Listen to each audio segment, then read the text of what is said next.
Hello, my name is host Eric, host Talking with Famous People, and I am here with famous people Bo, Barry, JMatt, Unify in attendance, and I'd like to talk about the INFP and the INFJ and what that sort of relationship looks like, and what other additional thoughts I have about the INFP. And the reason I want to talk about this now is because I've recently had a couple of occasions to spend some time with an old friend who's an INFP, and it's been nice to sort of reconnect with her after a bit of a separation of sorts. So anyway, these individuals are an INFP female and an INFJ male, and I've had a lot of drama with them and their family. It's my best friend and his wife, and we had a falling out for the better part of like a year in which our relationship was significantly changed. This falling out happened after I quit drinking. They still drink, and that's not necessarily the problem, but there was a period of time when I probably was being not cool and somehow pushy with the wife, saying that I felt as though she drank too much as well. It wasn't my business and not my concern, and I don't know why I was doing that except I was being stupid. Anyway, that contributed somewhat to the falling out. Then she really was opposed to me trying to get on her sister, and came over to my house like drunk and tried to successfully for a little while anyway. Basically said, um, did what she could to prevent to get in between us. Like said, well, one thing she said was she said to me that the only reason she's going out with you is because she feels bad for you. And I thought that was kind of like hurtful at the time.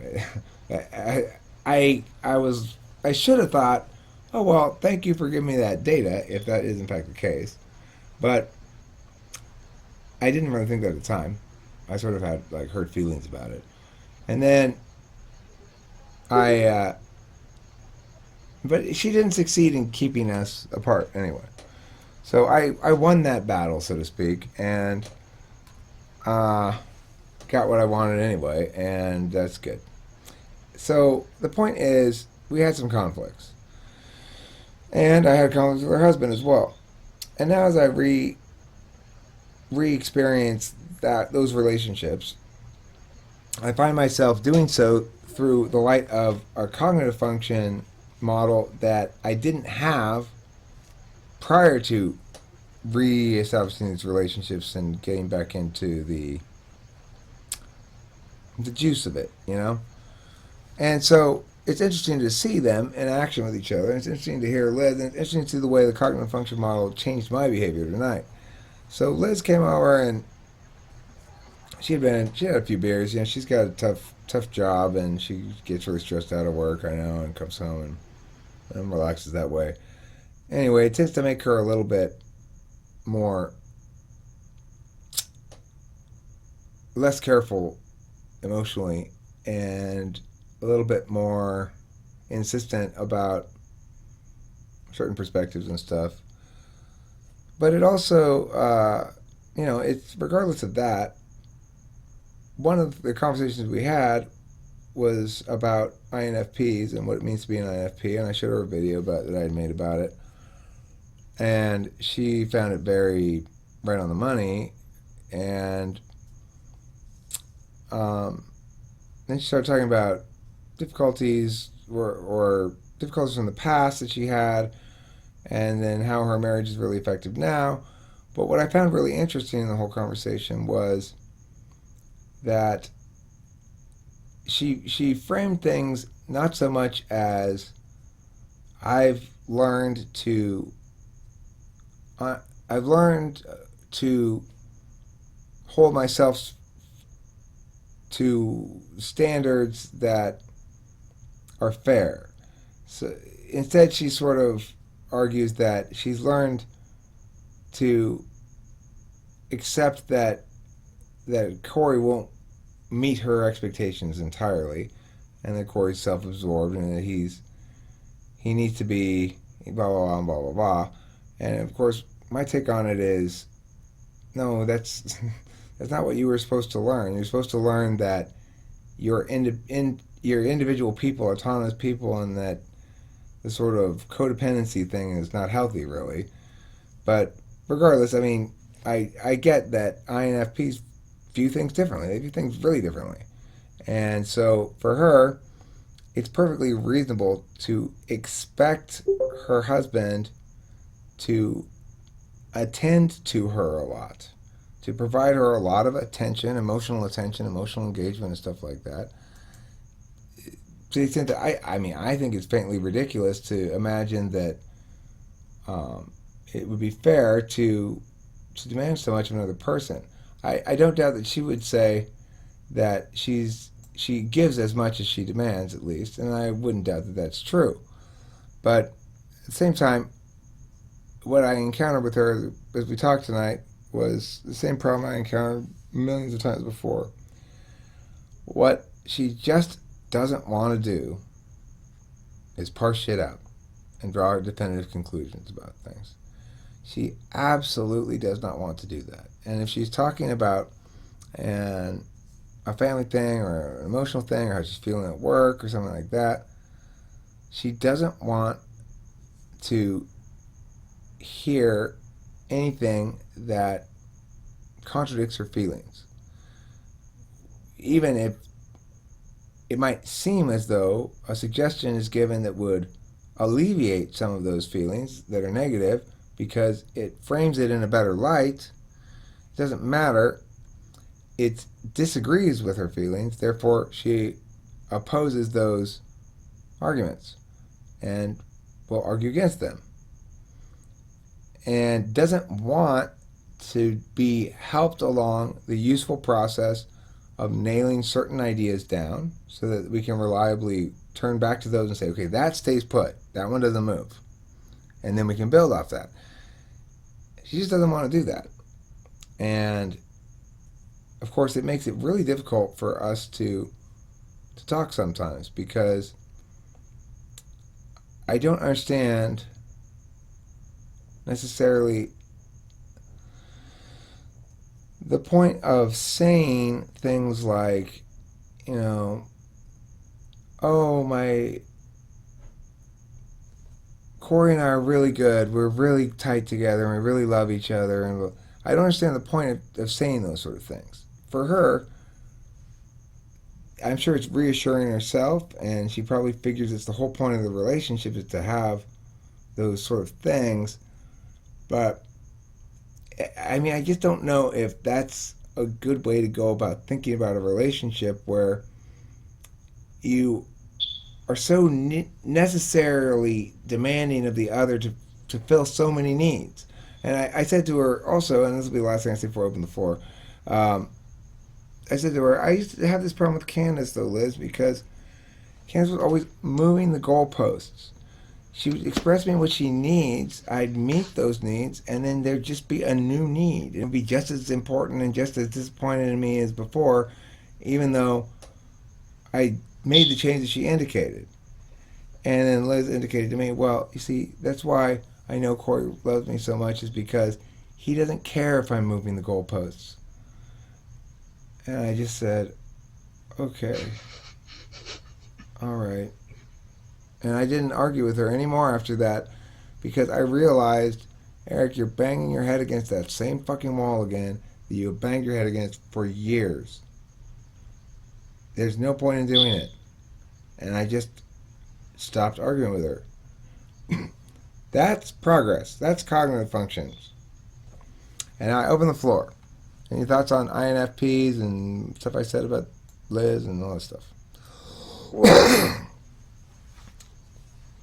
J-Matt, I like your background thing and everything. You look super good. You look like a professional YouTuber. I wish I had a wall like that.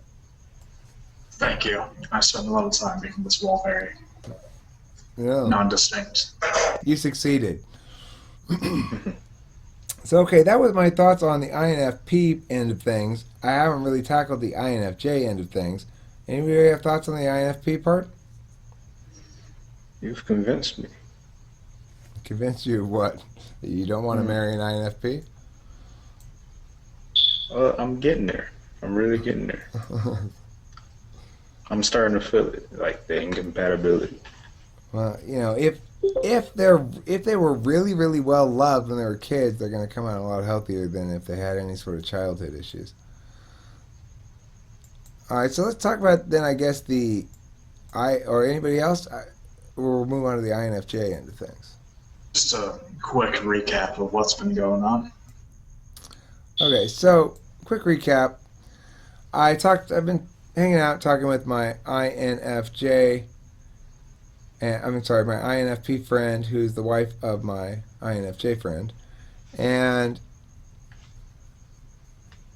I just in general noted that it's an issue of she expects to be able to move the goalposts in terms of what her needs are for her significant other to meet. Unify, you got that. You got the smoke alarm going again. Did you put the battery back in it? Did you put the old dead battery Yeah, back in the smoke alarm? I just plugged it up, and no battery in it at all. Oh. Um. So yeah. So she's and when I talk to her about it, and she talks about her relationship, and I'm like, it's something I can't help. I can't keep my mouth shut. And I just go, but that can't possibly be fair to your significant other to make those kind of demands upon him. He probably did. Like for example, when she was talking about my marriage and how she because they go and hang out with my ex-wife sometimes.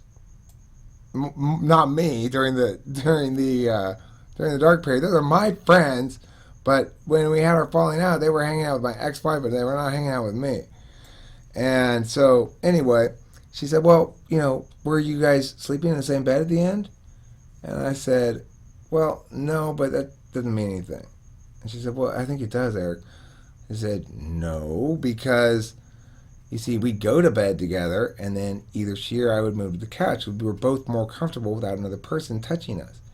And she was like, "That, no, that wasn't really what was happening. She really did want you to sleep with her in the same bed.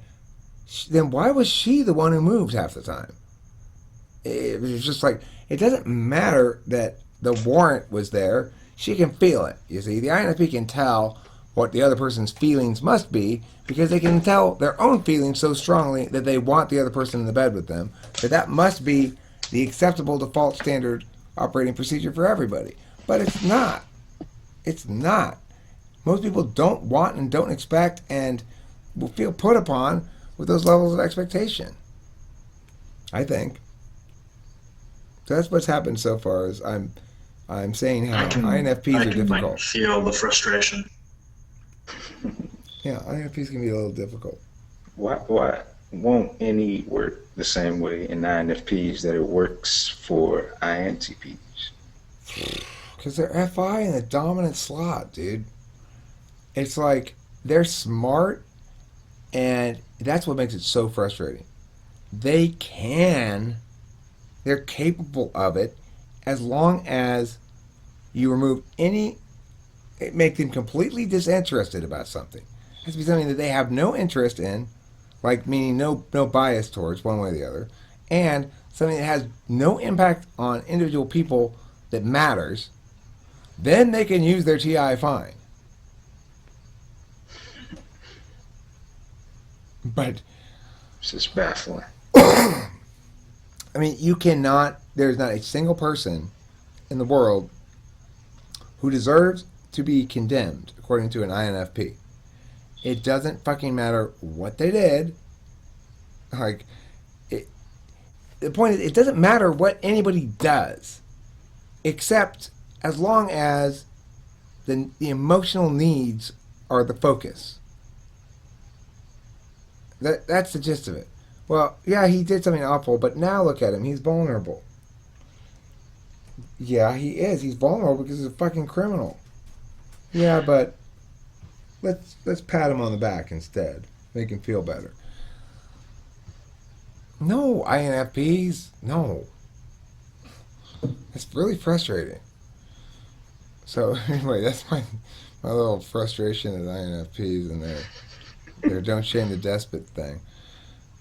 Uh, That INFJs. actually, Go ahead. host Eric, that actually reminds me of a news article where there was this guy in Norway who got raped by an immigrant, and then he felt guilty when the immigrant got deported for being a criminal and such.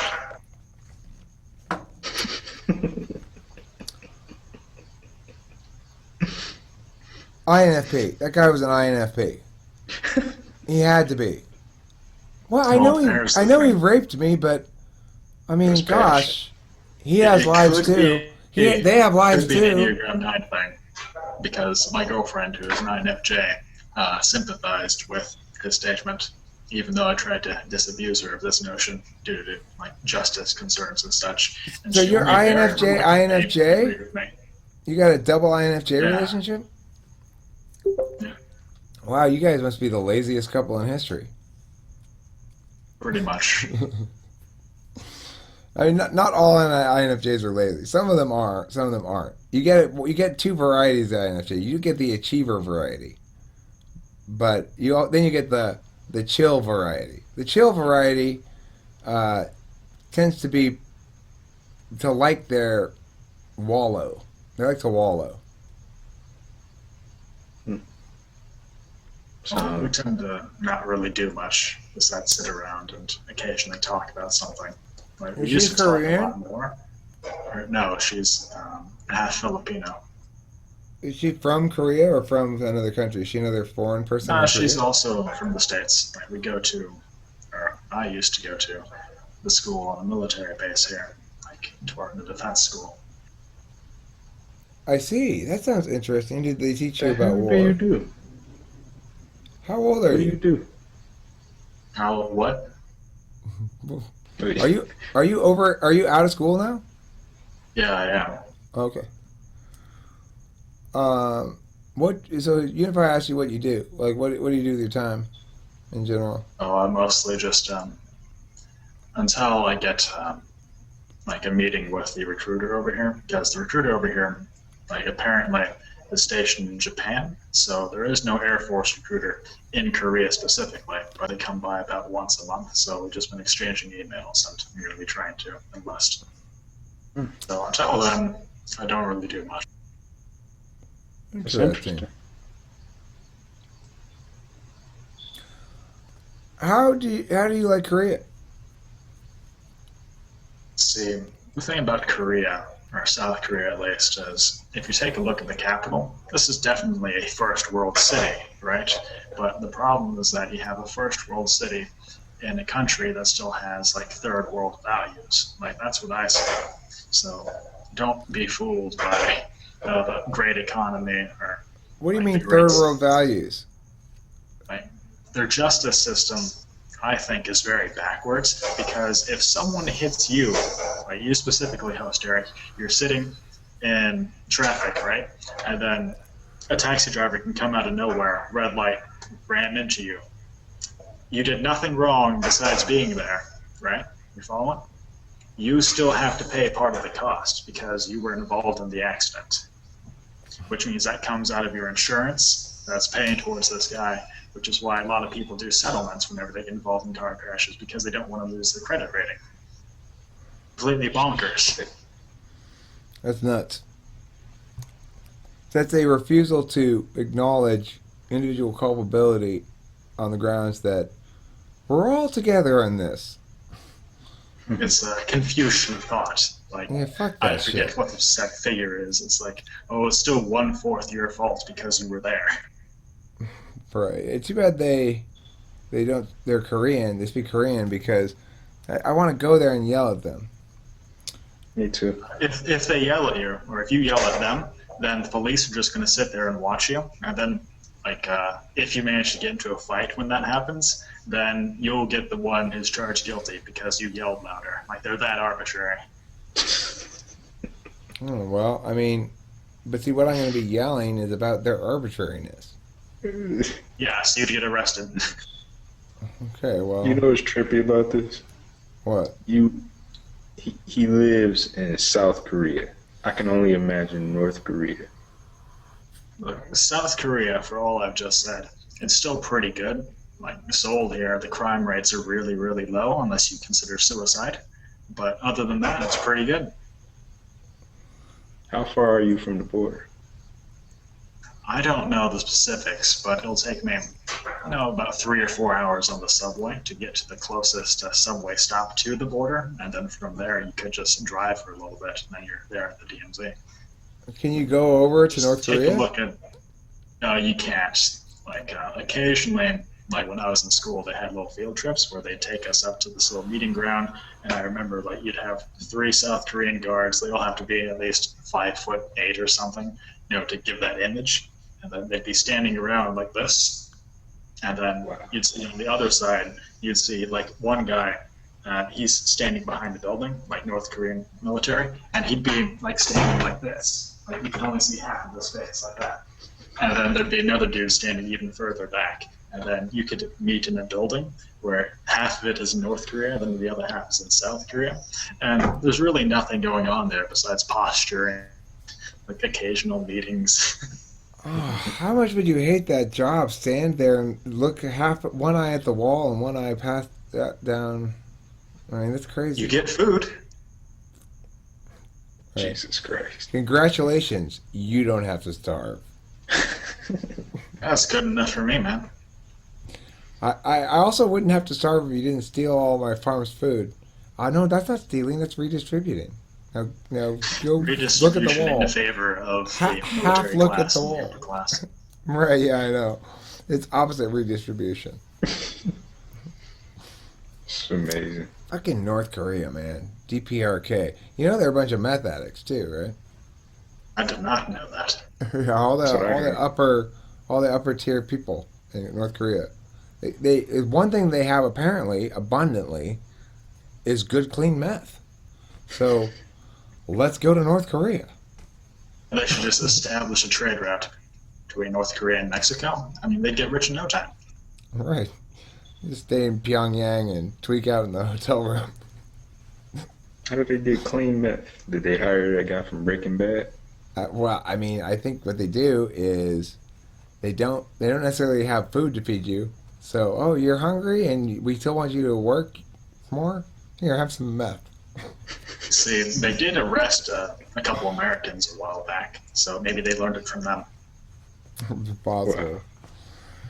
No, on Anyway. the subject of South Korea, like out in the rural areas and in the suburban areas, like the capital itself, like the whole metropolitan area of Seoul, has about 25 million people in it, which is about half the total population of South Korea. And North Korea has about 25 something million people as well. So, like, the amount of people that fit in North Korea could all be put in the capital of South Korea. Like, that's how much the wealth disparity has gotten between these two countries, like with the famines and such. So, I'm not even Right. going to say compared to North Korea, but South Korea is very strong economically, but their cultures and values, I have no respect for it. Well, have you tried shaming them? I have not. Try that. That's my solution to things. How Okay. dare you respect your elders so much that you are not allowed to correct them when they are wrong, even though they're browbeating everyone in your family? Which Yeah, is I not mean, actual respect. if I saw that shit happen in front of me in Korea, I would literally say, "Are all of you people completely fucking crazy? You need to shut the fuck up, old man. I gotta talk to your family and yell at them for a while. This motherfucker thinks he's king of the castle or something. He need to put his ass in his fucking place. He's a normal, regular person like everybody else." It's like what happened yesterday or Monday in Walnut. I was teaching a class. I had my coach. I was coaching. I had my increasingly badass looking Walnut group, which it's got Edmund coming back and it's got Brandon and stuff. Anyway, but I told these people a million times already. I told them last year. I told them, you got to get better internet. That's it. And so we're trying to do shit, and there was no accessing the internet. It's like with everybody on Dropbox, nobody can even get text documents downloaded and shit. So I called up this woman, Vivi, and I'm like, you have got to get better internet. You are fucking killing us here. And I'm like, blah, blah, blah, blah. I'm not mad at her. I'm just making a point that this is important. We are not able to do anything. You're handicapping us. And then, okay, bye. Fine. So she's like, okay, I called them. I'm like, well, it's not good enough. You gotta get it like now. And she's like, okay, bye. And then, but another, like an assistant person was down there. And then she came down later and she's like, did you yell at me like that in front of the kids? And I was like, yeah, I did. And she's like, but that's not respectful. Blah, blah. I'm like, no. And she just went into this whole thing about like how we respect teachers. We Chinese people respect teachers. I'm like, well, that's the fucking problem. You should respect everybody the same. It doesn't matter what they are, how old they are, or whatever. So yeah, I'm going to continue yelling at you in front of the kids, and you can yell at me too. Because but host Eric, that'd be her fucking coming hate down that to your shit. level. I hate this face saving shit. I want to if you want to save your face, I want to waste your face. I hate it.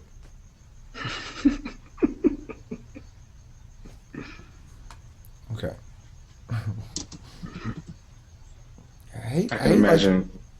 I can only imagine every ENTP in South Korea being in prison. They're probably ones that commit suicide, honestly. Yeah, well, I mean, yeah. So anyway, thanks for watching Talking to Famous People. And don't forget to eat plenty of cheese, otherwise you'll fall off your knees, and then you'll land in a pile of leaves, and you'll be very, very leafy.